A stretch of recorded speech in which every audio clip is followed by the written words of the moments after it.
Hello friends, मैं रंजीत वर्मा आपके अपने YouTube channel study with Ranjeet में आपका स्वागत करता हूं।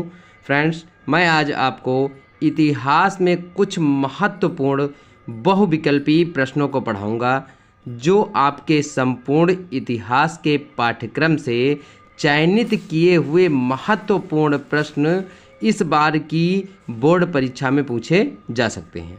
तो बच्चों, हम देखते हैं कक्षा 10 इतिहास के कुछ महत्वपूर्ण प्रश्नोत्तर अर्थात बहुविकल्पी प्रश्नोत्तर। सबसे पहले बच्चों हम देखते हैं कि प्रश्न हमारा है कि निम्न में से कौन सा संसाधन पुनः चक्रीय है। निम्नलिखित में से कौन सा संसाधन पुनः चक्रीय है। तो अब देखिए, इसमें से पहला है लोहा, जरीय ऊर्जा, पवन ऊर्जा और पशुधन। तो इसमें हम कह सकते हैं कि हमारा कौन सा संसाधन पुनः चक्रीय अर्थात उसको पुनः प्रयोग में लाया जा सकता है। तो इसमें कह सकते हैं हमारा पुनः चक्रीय संसाधन जो है वो पवन ऊर्जा है। ठीक है, हमारा पुनः चक्रीय संसाधन कौन सा है? पवन ऊर्जा है। ठीक है, अब बच्चों हम देखते हैं हमारा दूसरा प्रश्न क्या है कि अचक्रीय संसाधन क्या है। अर्थात आप कह सकते हैं कि अचक्रीय संसाधन किसे कहते हैं। तो बच्चों यहाँ पर कह सकते हैं कि जो हमारा जीवाश्म संसाधन होता है या जीवाश्म ईंधन होता है उसे ही हम अचक्रीय संसाधन कहते हैं। ठीक है, अचक्रीय संसाधन कौन सा होता है? हमारा जो जीवाश्म ईंधन होता है वही हमारा अचक्रीय संसाधन या ईंधन कहलाता है। ठीक है बच्चों, अब हमारा तीसरा प्रश्न है कि लौह अयस्क किस प्रकार का संसाधन है। जो हमारा लौह अयस्क होता है वह किस प्रकार का संसाधन है। ठीक है, तो नवीकरणीय योग्य है, प्रवाह योग्य है, जैव है या अनवीकरणीय योग्य है। तो जो हमारा लौह अयस्क होता है संसाधन बच्चों वह अनवीकरणीय योग्य, अनवीकरण योग्य संसाधन होता है। ठीक है, तो हमारा जो तीसरा प्रश्न है कि लौह अयस्क किस प्रकार का संसाधन है, तो अनवीकरण योग्य संसाधन है। ठीक है बच्चों, अब आप देखते हैं हम अगला प्रश्न हमारा है कि यहाँ पर हम देखते हैं कि हमारा ज्वारीय ऊर्जा निम्नलिखित में से किस प्रकार का संसाधन है। जो ज्वारीय ऊर्जा होती है वो हमारा किस प्रकार का संसाधन है। तो ज्वारीय ऊर्जा में हम कह सकते हैं कि पुनः पूर्ति योग्य संसाधन है। जो ज्वारीय ऊर्जा होती है वो पुनः पूर्ति योग्य एक संसाधन होता है। ठीक है, जो हमारा ये पहला चैप्टर बच्चों है संसाधन एवं विकास, उसी से ये कुछ महत्वपूर्ण प्रश्न चयनित किए गए हैं। अब देखिए आगे, चाय की खेती के लिए कौन सी मिट्टी उपयुक्त होती है। चाय की खेती के लिए जो होता है बच्चों हमारा, तो लैटेराइट मिट्टी जो होती है चाय की खेती के लिए कौन सी मिट्टी युक्त होती है? लाल मिट्टी, पर्वतीय मिट्टी, जलोढ़ मिट्टी। पर्वतीय मिट्टी जो होती है वो चाय के लिए होती है, जलोढ़ मिट्टी और लैटेराइट मिट्टी। तो इनमें से जो चाय की खेती के लिए सबसे अधिक मिट्टी उपयुक्त होती है वो होती है लैटेराइट मिट्टी। ठीक है बच्चों, अब देखते हैं हमारा अगला प्रश्न बच्चों है यहाँ पर कि भारत के मैदानी क्षेत्र का क्षेत्रफल कितने प्रतिशत है। भारत का जो मैदानी क्षेत्र है उसका क्षेत्रफल कितने प्रतिशत है। तो यहाँ पर देखते हैं 43%, 27%, 30%, नहीं यहाँ पर देखते हैं हम 46% है। ठीक है, तो भारत का जो मैदानी क्षेत्र का क्षेत्रफल है वो 46% है। ठीक है, 46% है मैदानी क्षेत्र का क्षेत्रफल। बहुत ही महत्वपूर्ण प्रश्न बच्चों ये भी है। और देखिए, जलोढ़ मिट्टी को किन दो भागों में विभाजित किया जा सकता है। जलोढ़ मिट्टी को किन दो भागों में विभाजित किया जा सकता है। तो जो हमारी जलोढ़ मिट्टी होती है बच्चों उसको मैंने पढ़ाया है आपको पहले कि उसको बांगर और खादर दो भागों में विभाजित किया जा सकता है। जलोढ़ मिट्टी को दो भागों में विभाजित किया जा सकता है, एक होता है बांगर और दूसरी होती है खादर मिट्टी, जो कि आपके सिलेबस में पढ़ाई जा चुकी है आपको। ठीक है, आगे देखिए बच्चों, यहाँ पर अगला प्रश्न हमारा है कि निम्नलिखित में से कौन सा एक संभावी संसाधन है। निम्नलिखित में से, बहुत ही महत्वपूर्ण प्रश्न है कि निम्नलिखित में से कौन सा एक संभावी संसाधन है। तो यहाँ पर कह सकते हैं जो हमारा संभावी संसाधन होता है बच्चों वो होता है पवन ऊर्जा। जो पवन ऊर्जा होती है वो हमारी संभावी संसाधन कहलाती है। ठीक है, तो यहाँ पर हम कह सकते हैं कि निम्नलिखित में से कौन सा एक संभावी संसाधन है। तो जो पवन ऊर्जा होती है वो एक संभावी संसाधन के रूप में प्रयोग की जा सकती है। ठीक है, यानी संभावी संसाधन अर्थात जो अब आगे संभावना जिसकी बनी हुई है संसाधन की वो होता है संभावी संसाधन। फिर उत्तर प्रदेश राज्य में कौन सी मिट्टी पाई जाती है। उत्तर प्रदेश राज्य में कौन सी मिट्टी पाई जाती है। तो जलोढ़ मिट्टी पाई जाती है, पर्वतीय मिट्टी पाई जाती है, लैटेराइट मिट्टी या काली या रेगुर मिट्टी। ठीक है, तो यहाँ पर रेगुर मतलब जिसको कहते हैं जो बलुई मिट्टी होती है उसके कहते हैं रेगुर मिट्टी। तो यहाँ पर देखते हैं जो उत्तर प्रदेश राज्य है उसमें हमारी जलोढ़ मिट्टी पाई जाती है। कौन सी मिट्टी पाई जाती है? जलोढ़ मिट्टी पाई जाती है। ठीक है बच्चों, अब अगला प्रश्न हमारा होता है कि कपास की खेती के लिए सबसे उचित भूमि कौन सी है?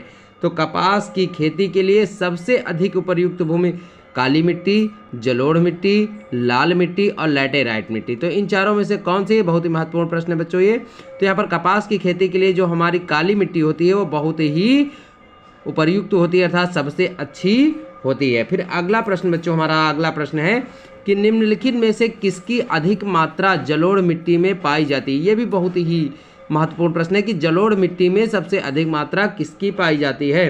तो जो जलोढ़ मिट्टी होती है उसमें पोटास भी पाया जाता है, चूना भी पाया जाता है, फास्फोरस भी पाया जाता है, अर्थात हम कह सकते हैं कि इसमें सभी कुछ पाया जाता है। ठीक है, तो जलोढ़ मिट्टी में किसकी मात्रा सर्वाधिक होती है? पोटास की भी होती है, चूना की भी होती है, फास्फोरस की भी होती है, अर्थात इसमें ये ऑप्शन हमारा जो सही का है यही सही होगा। फिर अगला हमारा प्रश्न है बच्चों कि पर्वतों पर मृदा अपरदन का साधन क्या है? पर्वतों पर मृदा अपरदन का साधन क्या है? तो पर्वतों पर जो मृदा अपरदन होता है पवन, हिमनद, जल। तो यहाँ पर हम कह सकते हैं जो पर्वतों पर मृदा अपरदन होता है उसका जो साधन होता है वो सभी साधन होते हैं। पवन द्वारा भी मृदा अपरदन होता है, जल द्वारा भी होता है, हिमनद द्वारा भी होता है। ठीक है, तो पर्वतों पर मृदा अपरदन के साधन जो है पवन भी है, हिमनद भी है और जल भी, इसलिए यहाँ पर हम सभी विकल्प टिक कर देंगे। ठीक बच्चों, अब आगे देखते हैं हम हमारा अगला जो प्रश्न है, देखते हैं कि निम्नलिखित में से किस राज्य में काली मिट्टी पाई जाती है? निम्नलिखित में से किस राज्य में काली मिट्टी पाई जाती है? तो सबसे पहले हम देखते हैं झारखंड में, गुजरात में, राजस्थान और बिहार में। तो निम्नलिखित में से किस राज्य में काली मिट्टी पाई जाती है? तो यहाँ पर हम कह सकते हैं गुजरात जो राज्य हमारा है वहाँ पर काली मिट्टी पाई जाती है, इसलिए सही ऑप्शन क्या होगा? गुजरात होगा। अब अगला प्रश्न बच्चों हम देखते हैं निम्नलिखित में से कौन अजैविक संसाधन है? जैविक संसाधन और अजैविक संसाधन। तो निम्नलिखित में से कौन सा अजैविक संसाधन है? तो यहाँ पर हम देखते हैं जो चट्टानें हैं, पशु है, पौधे हैं और मछलियाँ हैं। तो जो हमारा अजैविक संसाधन है वो है चट्टानें। ठीक है, कौन सा हमारा सही विकल्प होगा? चट्टानें। चट्टानें अजैविक संसाधन होती हैं। फिर पंजाब में भूमि निम्नीकरण के प्रमुख कारण क्या हैं? पंजाब में भूमि निम्नीकरण के प्रमुख कारण क्या है? तो खनन क्रिया, अत्यधिक सिंचाई, वनोन्मूलन, अति पशुचारण है।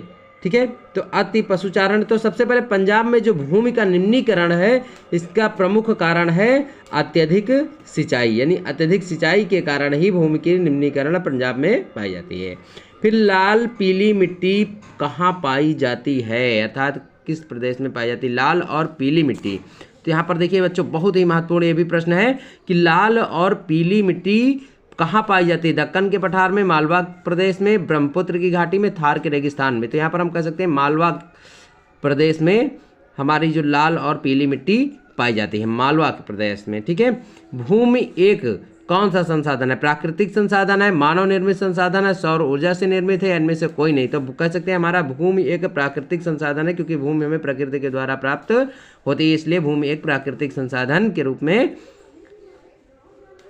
प्रयोग की जाती है। आगे देखिए, निम्नलिखित में से एक मिट्टी का प्रकार नहीं है, यानी कौन सी मिट्टी का एक प्रकार नहीं है? तो देखिए काली मिट्टी भी है, लैटेराइट मिट्टी भी होती है, पीली मिट्टी भी होती है। तो यहाँ पर हम कह सकते हैं जो हमारा ऑप्शन दिया गया है सीमेंट, सीमेंट यह एक मिट्टी का प्रकार नहीं है। ठीक है, आगे बच्चों देखते हैं कि निम्नलिखित में से कौन सा व्यक्तिगत संसाधन नहीं है? निम्नलिखित में से कौन सा एक व्यक्तिगत संसाधन नहीं है? तो बागान, भूमि, चारागाह और खनिज संसाधन। तो देखिए जो बागान होते हैं, बागान भी जो बागान होते हैं वो व्यक्तिगत होते हैं, भूमि भी व्यक्तिगत होती है, चारागाह जो होते हैं वो भी व्यक्तिगत संसाधन होते हैं। लेकिन कौन सा नहीं पूछा गया कि व्यक्तिगत संसाधन नहीं है? तो यहाँ पर जो हमारे खनिज संसाधन होते हैं वो व्यक्तिगत संसाधन नहीं है। ठीक है, और इस पार्ट का बच्चों जो हमारा पहला चैप्टर था इसका अंतिम प्रश्न हमारा है कि निम्नलिखित में से कपास की खेती के लिए कौन सी मिट्टी उत्तम है? ये प्रश्न आगे बताया जा चुका है बच्चों कि निम्नलिखित में से कपास की खेती के लिए कौन सी मिट्टी उत्तम है। तो यहाँ पर जो हमारी काली मिट्टी है, अभी आगे के प्रश्नों में मैंने उत्तर बताया है कि जो हमारी काली मिट्टी होती है वो कपास की खेती के लिए बहुत ही उत्तम होती है। तो बच्चों ये जो हमारा पहला चैप्टर था संसाधन के कुछ महत्वपूर्ण प्रश्न यहाँ पर समाप्त होते हैं, और अगले प्रश्न जो अगला हमारा चैप्टर है उससे जुड़े हुए कुछ महत्वपूर्ण प्रश्नों को मैं अब आगे पढ़ाऊँगा। हेलो फ्रेंड्स, हम देखते हैं हमारा जो अगले चैप्टर का प्रश्न है, जो कि हमारा अगला चैप्टर है कि वन एवं वन्य जीव संसाधन। तो उससे जुड़े हुए कुछ प्रश्न हैं, जैसे कि कौन सा संरक्षण तरीका समुदायों की सीधी भागीदारी नहीं करता है। जैसे एक प्रश्न है यहाँ पर कि इनमें से कौन सा संरक्षण तरीका समुदायों की सीधी भागीदारी नहीं करता है। तो ऑप्शन कह सकते हैं कि जो वन्य जीव पशु विहार का परिसीमन होता है वह सीधी भागीदारी नहीं करता है, यानी जो वन्य जीव जंगलों में रहने वाले वन्य जीव पशु विहार का परिसीमन होता है वह सीधी भागीदारी नहीं करता है। या अगला प्रश्न पूछा जा सकता है कभी क्या, प्राकृतिक वनस्पति जात और प्राणी जात के ह्रास का सही कारण कौन सा नहीं है। तो कह सकते हैं इसमें कि जो पशुचारण और ईंधन लकड़ी एकत्रित करना होता है वह वनस्पति जात और प्राणी जात के ह्रास का सही कारण नहीं है। ठीक है, तो ये दो प्रश्न बच्चों अत्यधिक महत्वपूर्ण नहीं है, लेकिन यहाँ से जो हमारे प्रश्नोत्तर है वो बहुत ही महत्वपूर्ण है। तो बच्चों यहाँ पर हम देखते हैं कि निम्नलिखित में से कौन सी लुप्त जाति है, कौन सी लुप्त जाति है। एशियाई चीता, निकोबारी कबूतर, काला हिरण, एशियाई हाथी। तो यहाँ पर देखते हैं जो हमारा एशियाई चीता है वह एक तो लुप्त जाति है। ठीक है, फिर भारत में संकटग्रस्त पादप जाति कौन सी है। भारत में जो संकटग्रस्त पादप जाति है वो है आम, शीशम, सागौन और चंदन। तो इन चारों में से जो संकटग्रस्त पादप जाति सम्मिलित है वो है चंदन। चंदन एक संकटग्रस्त पादप जाति है। ठीक है, अगला प्रश्न बच्चों की जैव विविधता के कृत्रिम आवासीय संरक्षण का उदाहरण कौन सा है। जैव विविधता के कृत्रिम आवासीय संरक्षण का उदाहरण कौन सा है। तो यहाँ पर कह सकते हैं अभ्यारण्य। जी हाँ, बिल्कुल सही, अभ्यारण्य ही जैव विविधता के कृत्रिम अर्थात कह सकते हो जो कृत्रिम वो होता है जो प्रकृति के द्वारा जिसका निर्माण किया जाता है, और मानव निर्मित यानी जो मनुष्य ने के द्वारा निर्माण किया गया हो। तो यहाँ पर पूछा गया कि जैव विविधता के कृत्रिम आवासीय संरक्षण का उदाहरण कौन सा है।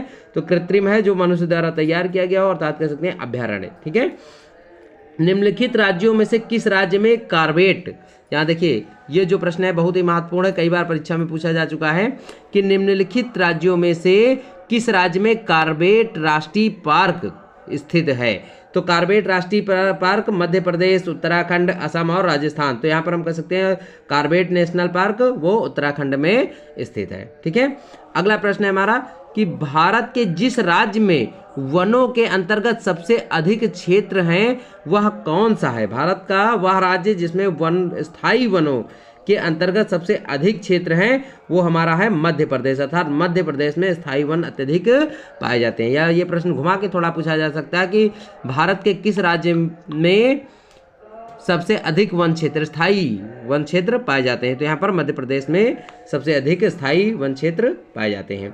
अगला प्रश्न है कि चिपको आंदोलन किससे संबंधित है। चिपको आंदोलन जो था मृदा संरक्षण से, जल संरक्षण से, वन संरक्षण से और वायु संरक्षण से। तो यहाँ पर हम कह सकते हैं कि चिपको आंदोलन जो था वो वन संरक्षण से संबंधित था, और यह कहाँ चलाया गया था, उत्तराखंड के चमोली जिले में यह चलाया गया था सुंदरलाल बहुगुणा जोशी के द्वारा। ठीक है, तो आगे देखिए सुंदरवन राष्ट्रीय पार्क किस राज्य में स्थित है। सुंदरवन राष्ट्रीय पार्क पश्चिम बंगाल, सुंदरवन राष्ट्रीय पार्क, सुंदरवन डेल्टा भी यहीं पर है और पार्क भी यहीं पर है। ठीक है, तो सुंदरवन राष्ट्रीय पार्क किस राज्य में स्थित है, पश्चिम बंगाल में स्थित है। ठीक है, अगला प्रश्न है बच्चों, स्थानांतरी कृषि को पूर्वोत्तर भारत में किस नाम से जाना जाता है। स्थानांतरी कृषि को पूर्वोत्तर भारत में किस नाम से जाना जाता है। तो यहाँ पर हम कह सकते हैं जो स्थानांतरी कृषि को पूर्वोत्तर भारत में झूमिंग कृषि के नाम से जाना जाता है। झूमिंग कृषि जानते हो, जिसे घुमंतु कृषि कहते हैं, उसे ही झूमिंग कृषि, अर्थात घूम घूम कर वापस आकर के वहाँ पर खेती की जाती है, उसे हम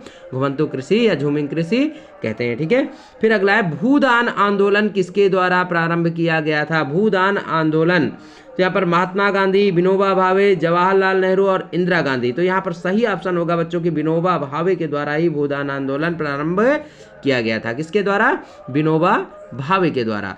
अगला प्रश्न बच्चों, वन्य जीव अधिनियम किस वर्ष लागू किया गया था। वन्य जीव अधिनियम 1972 ईस्वी में लागू किया गया था। बिल्कुल सही विकल्प यहाँ पर यही है कि 1972 ईस्वी में वन्य जीव अधिनियम लागू किया गया था। ठीक है, और ये जो हमारा दूसरा चैप्टर है इसका लास्ट और अंतिम प्रश्न जो कि बहुत ही महत्वपूर्ण प्रश्न है हमारा, तो यह है सरिस्का बाघ रिजर्व किस राज्य में स्थित है। सरिस्का बाघ रिजर्व किस राज्य में स्थित है, तो यहाँ पर हम कह सकते हैं राजस्थान में स्थित है। कहाँ पर स्थित है, सरिस्का बाघ रिजर्व हमारा राजस्थान राज्य में स्थित है। तो बच्चों ये यहाँ पर हमारा दूसरा जो पाठ था उसके कुछ महत्वपूर्ण बहुविकल्पी प्रश्न समाप्त होते हैं, और अब हम आपको अगले चैप्टर अर्थात तीसरे चैप्टर के कुछ प्रश्नों को, महत्वपूर्ण प्रश्नों को पढ़ाएंगे।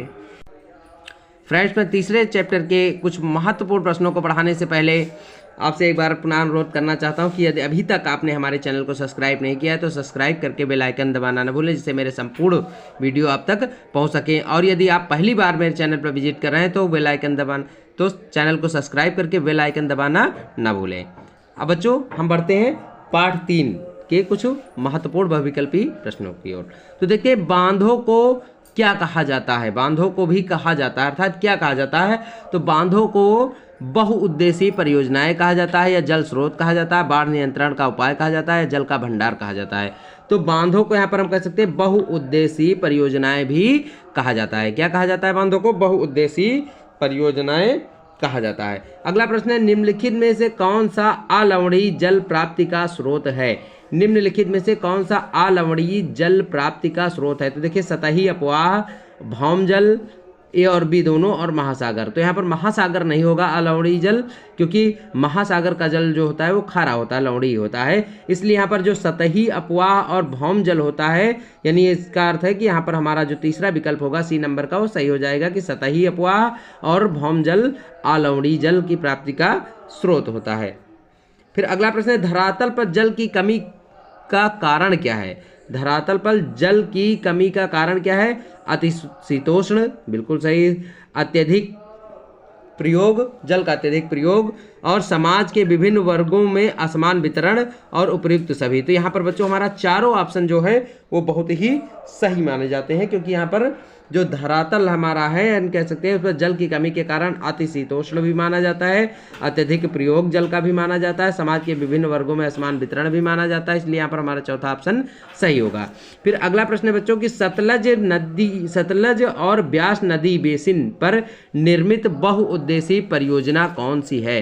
अर्थात सतलज और ब्यास नदी पर के बेसिन पर निर्मित बहुउद्देशीय परियोजना कौन सी है।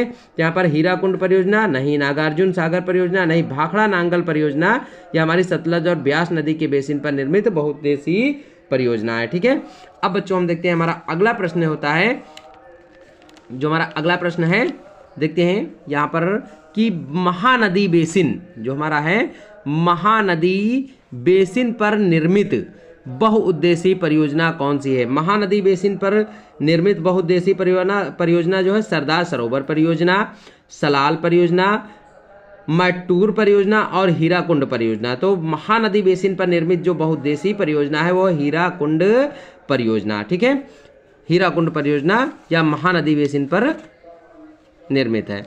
फिर अगला प्रश्न बच्चों देखते हैं, 6 नंबर प्रश्न हमारा जो है यहाँ पर,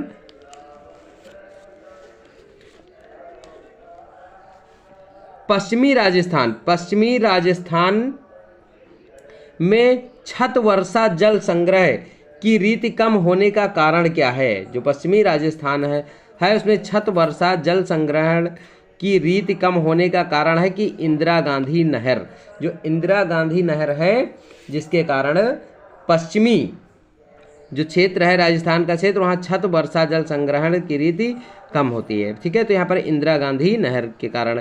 फिर भारत के किस राज्य में, यहाँ पर अगला प्रश्न है बच्चों कि भारत के किस राज्य में प्रत्येक घर में छत वर्षा जल संग्रहण ढांचे का बनाना आवश्यक कर दिया गया है। यानी छत वर्षा अर्थात छतों पर वर्षा का जल का संग्रहण किया जाता है। तो छत वर्षा जल संग्रहण ढांचों का बनाना आवश्यक कर दिया गया है। तो वह कौन सा भारत का राज्य है, तो तमिलनाडु जो राज्य है यहाँ पर तमिलनाडु राज्य।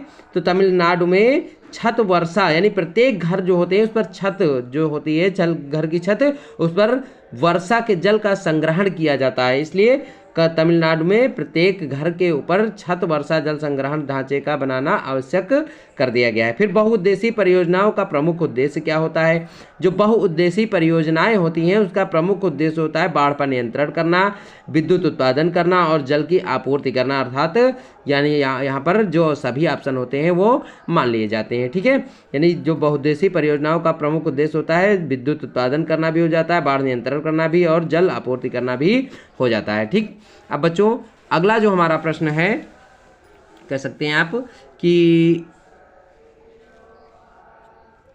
सलाल बांध किस नदी पर बना है? बहुत ही महत्वपूर्ण प्रश्न। सलाल बांध किस नदी पर बना है? तो सलाल बांध जो हमारा है वो चिनाब नदी पर बना है। कहाँ पर है?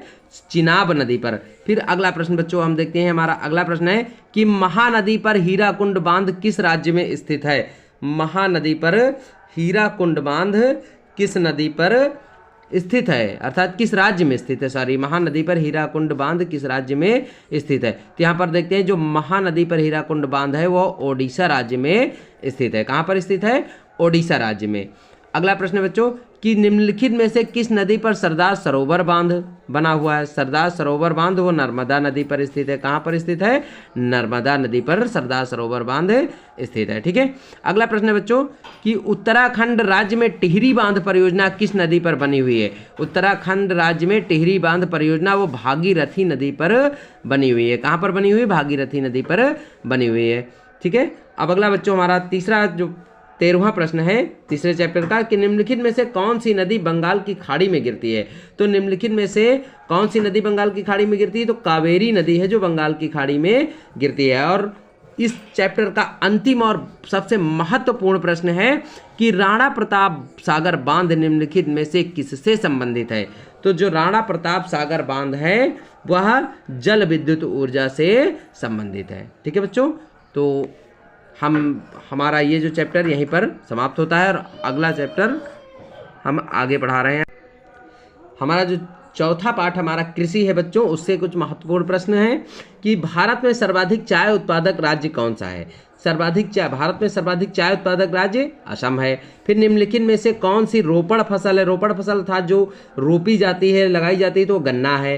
ठीक है, गन्ना एक रोपण फसल है। भारत में हरित क्रांति का सूत्रपात 20वीं शताब्दी के कौन से दशक में किया गया था? तो भारत में हरित क्रांति का सूत्रपात 20वीं शताब्दी के 7वें दशक में हुआ था। फिर निम्न में से किस प्रदेश में सीढ़ीदार खेत बनाए जाते हैं? तो उत्तराखंड में सीढ़ीदार खेती की जाती है। ठीक है, उत्तराखंड में ही सीढ़ीदार खेती की जाती है। अगला प्रश्न है निम्न इनमें से कौन सी एक फलीदार फसल है? इनमें से कौन सी एक फलीदार फसल है? तो जो दालें होती हैं वो फलीदार फसल होती हैं, चाहे जो दालें हों सब फलीदार फसल के रूप में होती हैं। निम्नलिखित में से कौन सी रोपण फसल नहीं है जो रोपी जाए, यानी ठीक है, तो रोपण फसल जो गेहूं होती है उसे बोना पड़ता है, गेहूं एक रोपण फसल नहीं है। तो निम्नलिखित में से किस फसल के उत्पादन में भारत का विश्व में प्रथम स्थान है? तो दलहन में भारत का विश्व में प्रथम स्थान है। ठीक है, जो दलहन है उसमें भारत का विश्व में प्रथम स्थान है। फिर अगला प्रश्न है बच्चों कि निम्नलिखित में से कौन सी खरीफ की फसल नहीं है? अब देखिए यहाँ पर तो बता सकते हैं आप, खरीफ की फसल जो होती है वो चना नहीं है। ठीक है, चना एक रबी की फसल है। फिर अगला प्रश्न है बच्चों कि कर्तन दहन कृषि, अर्थात जिसे कहते हैं झूम कृषि, कर्तन दहन कृषि का तात्पर्य होता है झूम कृषि, निम्नलिखित में से किस राज्य में पाई जाती है? तो मिजोरम राज्य में कर्तन दहन कृषि अर्थात झूम कृषि होती है, अर्थात वहाँ के लोगों द्वारा यह कृषि की जाती है। मिजोरम राज्य में कर्तन दहन कृषि की जाती है, अर्थात आप कह सकते हैं झूम कृषि। ठीक है, निम्नलिखित में से कौन सी रेशेदार फसल है? तो रेशेदार फसल यानी कह सकते हैं कपास, जूट, प्राकृतिक रेशम। तो यहाँ पर ये चारों ऑप्शन सही मान लिए जाते हैं क्योंकि रेशेदार फसल सभी है, जूट भी है, कपास भी है और प्राकृतिक रेशम भी है। फिर अगला प्रश्न बच्चों, इनमें से कौन सी रबी की फसल है? तो दालें जो होती हैं वो सब रबी की फसल के अंतर्गत आती हैं। ठीक है, और हमारा अगला प्रश्न है निम्नलिखित में से कौन सी एक रेशेदार फसल है? कौन सी एक रेशेदार फसल है? तो जौ जो है, जौ जिसे कहते हैं वो एक रेशेदार फसल है। ठीक है, आगे देखते हैं हमारा अगला प्रश्न बच्चों, निम्नलिखित में से कौन सी फसल मोटे अनाज के अंतर्गत सम्मिलित की जाती है? मोटे अनाज के अंतर्गत तो ज्वार जो होता है हमारा, वो एक मोटे अनाज के अंतर्गत यह फसल सम्मिलित की जाती है। फिर अगला बच्चों और इस चैप्टर का अंतिम प्रश्न, निम्नलिखित में से कौन सी रबी की फसल है? कौन सी रबी की फसल है? तो गेहूं जो दिया गया है वो एक रबी की फसल है। ठीक है, तो बच्चों अब हमारा अंतिम प्रश्न, जो हमारा अंतिम पार्ट है, उसके कुछ महत्वपूर्ण प्रश्न बचे हैं, वो भी मैं अपने इसी वीडियो के माध्यम से आपको पढ़ा रहा हूँ। देखिए बच्चों, जो हमारा 5वां चैप्टर है वो खनिज तथा ऊर्जा संसाधन है, और खनिज तथा ऊर्जा संसाधन के कुछ महत्वपूर्ण प्रश्न देखिए, निम्नलिखित खनिजों में से जीवाश्म ईंधन कौन सा है? तो निम्नलिखित खनिजों में से जो जीवाश्म ईंधन होता है वो कोयला होता है।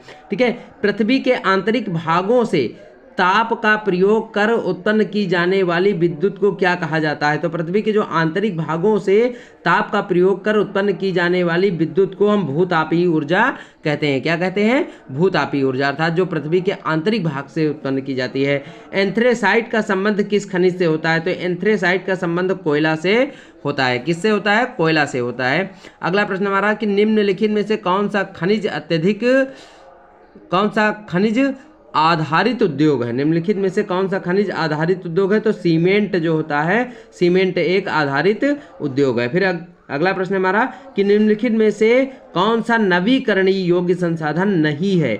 नवीकरणीय योग्य अर्थात जिसे दोबारा नए रूप में प्रयोग नहीं किया जा सकता है, तो वह है जीवाश्म ईंधन। जीवाश्म ईंधन एक नवीकरण योग्य संसाधन नहीं है। अगला प्रश्न, झरिया किस लिए प्रसिद्ध है? झरिया कोयला के लिए प्रसिद्ध है। ठीक है, झरिया किस लिए प्रसिद्ध है?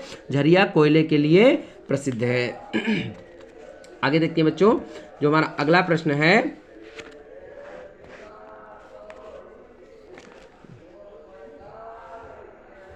मुंबई हाई प्रसिद्ध है। मुंबई हाई किस लिए प्रसिद्ध है? तो तेल शोधक कारखानों के लिए मुंबई हाई प्रसिद्ध है। तेल शोधक कारखानों के लिए मुंबई हाई प्रसिद्ध है। अगला प्रश्न है बच्चों कि भारत में पवन ऊर्जा का विशाल केंद्र कहाँ है? भारत में पवन ऊर्जा का विशाल केंद्र तमिलनाडु में है। कहाँ पर है?